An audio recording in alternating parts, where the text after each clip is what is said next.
वेळ प्रवास केला, नॉनस्टॉप आलो, पण दादांचं नाव नाही विचारलं आपण. तुमचं नाव सांगा की.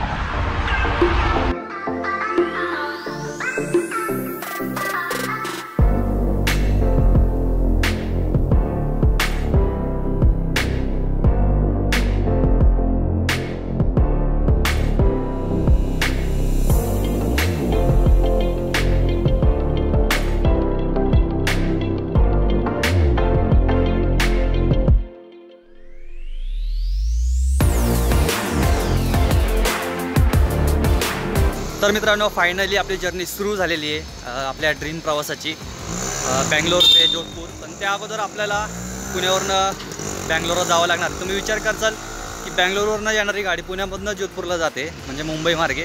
मग जोधपूरला इथून डायरेक्ट का जात नाही? तर तसं नाही आहे, आपल्याला ती पूर्ण जर्नीच कंप्लीट करायची आहे. त्यामुळे इथून पहिलं आपण बँगलोरला जाणार आहोत. ॲक्च्युली मी 5 जानेवारीचं तिकीट बुक केलं होतं संपर्क क्रांती एक्सप्रेसचं.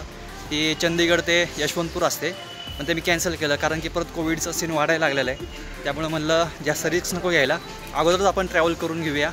तर आता इथून पहिलं कात्रजला जायचं आहे आणि कात्रजवरनं बघूया कोणती गाडी भेटते.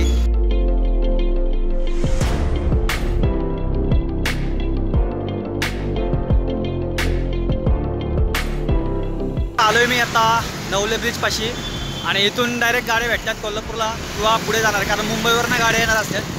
आणि जुन्या बोगद्यापाशी थांबलं असतं तर मला जास्त गाड्या भेटल्या नसत्या, आणि इथं ऑप्शन भरपूर आहे. त्यामुळे मी इथं नवले ब्रिजपाशी आलेलो आहे. मला आता दाखवतो मी कुठं थांबणार आहे ते.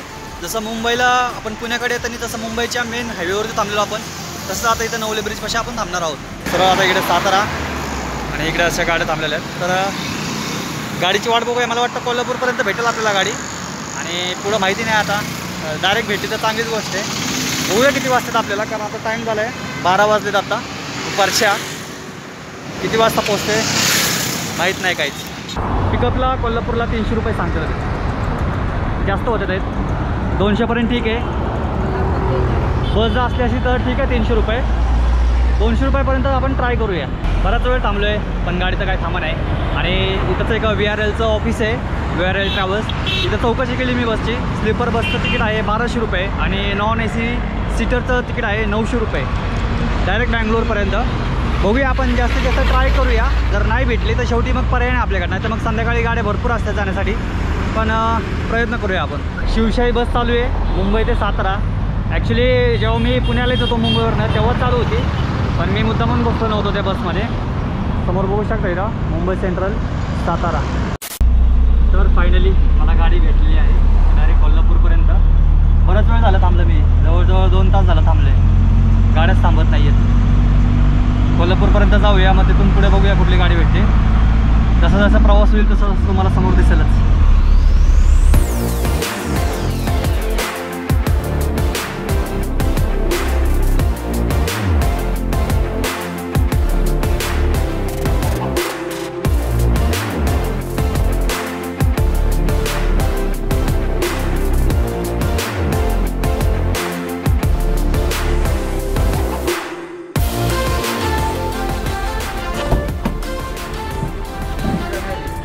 नॉनस्टॉप कुठंच थांबलो नाही. आणि ही जी गाडी भेटली तर नशीब बघा ना माझं कसलं भारी. ही डायरेक्ट बेंगलोरला गाडी जाणार आहे, अशोक लेलँडची तोच गाडी. म्हणजे आपण डायरेक्ट बेंगलोरपर्यंत जाणार, आपण कोल्हापूरला उतरणार नाही आहे. आधी प्लॅन होता की कोल्हापूरपर्यंत प्रवास करायचा आणि पुढं मग जी गाडी भेटेल त्या गाडीने जायचं. पण जे होतं ते चांगल्यासाठी होतं. डायरेक्ट आपल्याला बँगलोरपर्यंत गाडी भेटली. आता तर मजा येणार आहे. आपण साधारण त्यांनी सांगितलं सकाळी 9-10 वाजेपर्यंत आपण बँगलोरमध्ये पोहोचल. आता आपण कासेगावपाशी आलो आहे. कोल्हापूर इथून 60 किलोमीटर आहे आणि तिथून पुढं आपलं बँगलोरचं अंतर आहे 668 किलोमीटर आहे बँगलोर. भाई मजा येणार आहे प्रवासामध्ये. मी अपेक्षा नव्हती केली मला डायरेक्ट गाडी भेटेल म्हणून. जरा थांबले, डिझेल वगैरे भरते त्यात गाडीमध्ये. थोडं चहा वगैरे घेऊया आपण आणि पुढं मग कुठं जेवायला थांबले तिथं जेवण करूया. बस एन्जॉय करूया. खरंच मला अजूनसुद्धा विश्वास होत नाही की मी माझी ड्रीम जर्नी करायला चाललो आहे. आता तुम्ही म्हणचाल एवढं काय त्याच्यामध्ये की असं तू बोलतो आहे की तुम्हाला समजलं असेल मला काय म्हणायचं आहे की ॲक्च्युली बॅकग्राऊंडच आपला असं आहे की आपण कधी प्रवास करायला अशी म्हणजे विचार पण नव्हता केला. फक्त मी बघायचो गाड्यात आपले बँगलोर वगैरे असं, पण कधी इच्छा होती पण कधी भेटेल का नाही प्रवास करायला ही अपेक्षा पण नव्हती. पण शक्य होतं आहे ते तुमच्यामुळे होतं आहे फक्त. तर असंच प्रेम ठेवा, लाईक करा, शेअर करा, सबस्क्राईब करा विसरू नका आणि असंच सपोर्ट ठेवा. तर चला मग थोडंसं काहीतरी खाऊन घेऊया, नाही तर मग चहा वगैरे घेऊया आणि पुढचा प्रवास चालू करूया. एक वडापाव द्या. एक वडापाव घेतो आणि एक चहा घेतो. पुढं थांबल्यावरती मग मस्तपैकी जेवण करूया. मस्त या वडापाव खायला या. इथं पेट्रोल पंप आणि तुम्ही गाड्यांची लाईन बघू शकता इथं CNGसाठी. CNG परवडतो पण वेटिंग त्याला खूप आहे. म्हणजे जवळजवळ तुम्हाला एका पंपावरती 1 तास 1.5 तास कधी कधी 2 ताससुद्धा थांबावं लागतं CNGसाठी.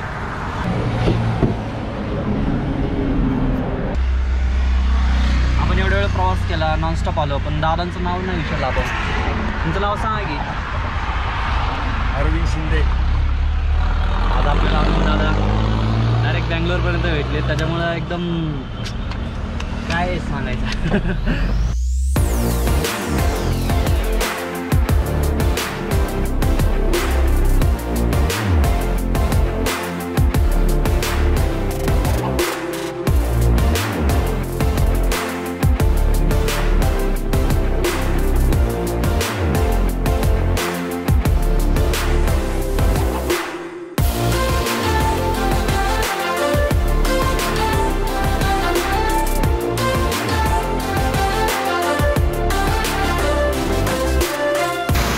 सनसेटसुद्धा झालेला आहे आणि जस्ट आपण आता जो कर्नाटकचा टोल आहे तिथं आहोत आपण.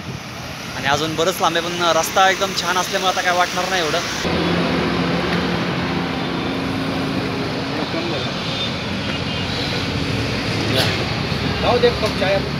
चहा सुद्धा मस्त आहे, साखर कमी, एकदम बेस्ट. मला चहा पिऊन वगैरे झाला आहे.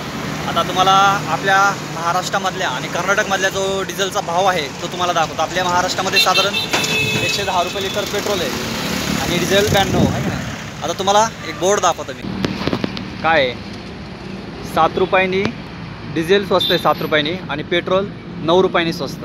तुम्ही आपला महाराष्ट्राची बॉर्डर क्रॉस करता म्हणजे कर्नाटकमध्ये प्रवेश करता तेव्हा कमर्शियल व्हेकलला ना हा जो खाकी ड्रेस आहे तो कंपल्सरी आहे. जर नाही तुम्ही घालून आले म्हणजे आपण महाराष्ट्रामधनं जेव्हा कर्नाटकमध्ये येतो तर दंड आहे, बरोबर का. तर कंपल्सरी इकडं असा ड्रेस.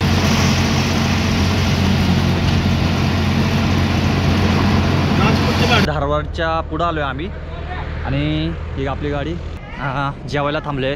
दादांनी पण काय डब्बा आणलेला आहे पण जेवले नाहीत ते. तर आता जेवण करूया आपण. पण खरंच राव तुमची कामाला राव, एवढं लांब तुम्ही एकदम नॉनस्टॉप गाडी आणली, थोडेसुद्धा थांबले नाही तुम्ही. म्हणजे कसं काय एवढं, म्हणजे काय सवय जबरदस्त. गाडी पण खूप चांगली आहे, म्हणजे मस्त पडते गाडी. आणि पहिल्यांदा मी ह्या गाडीमध्ये प्रवास करतो एवढ्या लांब. आयुष्यात कधी नाही केला, आता पहिलाच अनुभव घेतोय हा. तर जेवण करूया. डाळ तडका सांगितलं आणि दादांनी घरूनच डब्बा आणलेला, त्याच्यामध्ये मस्त आहे चटणी, ठेचा आणि चपाती असा ढाबा आहे. तर जेवण करूया आणि मग भेटतो तुम्हाला. जेवण वगैरे झाले मस्तपैकी, डाळ तडका, रोटी वगैरे. चला पुढचा प्रवास सुरू करूया आपल्या दोस्तमध्ये. अजून जवळपास 450 किलोमीटर आहे, म्हणजे आपल्याला सकाळ होईल पोचायला बँगलोरला.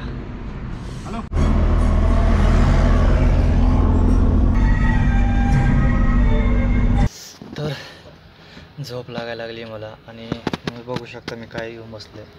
थंडीसुद्धा वाजते. आता आपण आलो आहे राणेबेन्नूरपाशी. राणेबेन्नूर असं काहीतरी आहे गावाचं नाव. इथून साधारणतः अंतर आहे 308 किलोमीटर आहे. मी झोपणार आहे जरा आता, कारण मला झोप लागायला लागली. मधलं मी काय शूट केलं नाही, मी झोपलेलो होतो एकदम. सकाळी लवकर उठलेलो त्याच्यामुळं डोळे झाकायला लागले, त्याच्यामुळे झोपतो मी आणि जेव्हा जागेल तेव्हा भेटतो तुम्हाला. एवढं बसलं डिझेल 1750. सुप्रभात मित्रांनो, जवळजवळ 3 वाजले जातात आणि साधारण आपलं अंतर राहिले फक्त 160 किलोमीटर बँगलोरला. तर थोड्या वेळ आपण गाडी चालवूया आणि दादाला बसून देऊया, कारण त्यांनी नॉनस्टॉप कंटिन्यू गाडी तिथपर्यंत घेऊन आलेत. थोडा चहा घेऊया आणि मग ड्रायव्हिंग सीटवर बसूया. चहा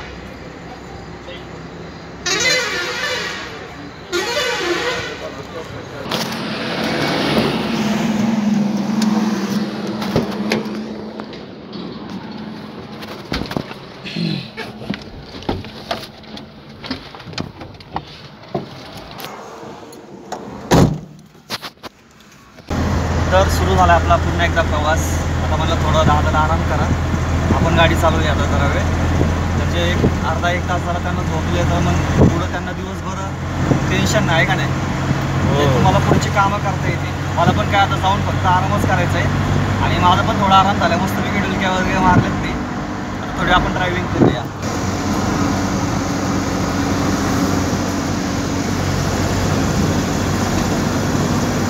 पोचलो आता आपण बँगलोरमध्ये.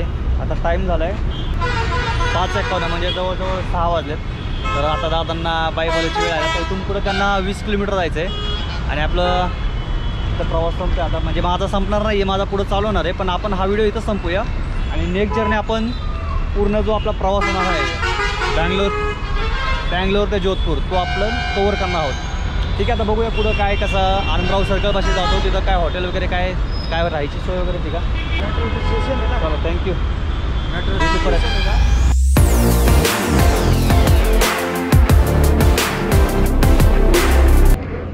तर धारवाडच्या पुढं तर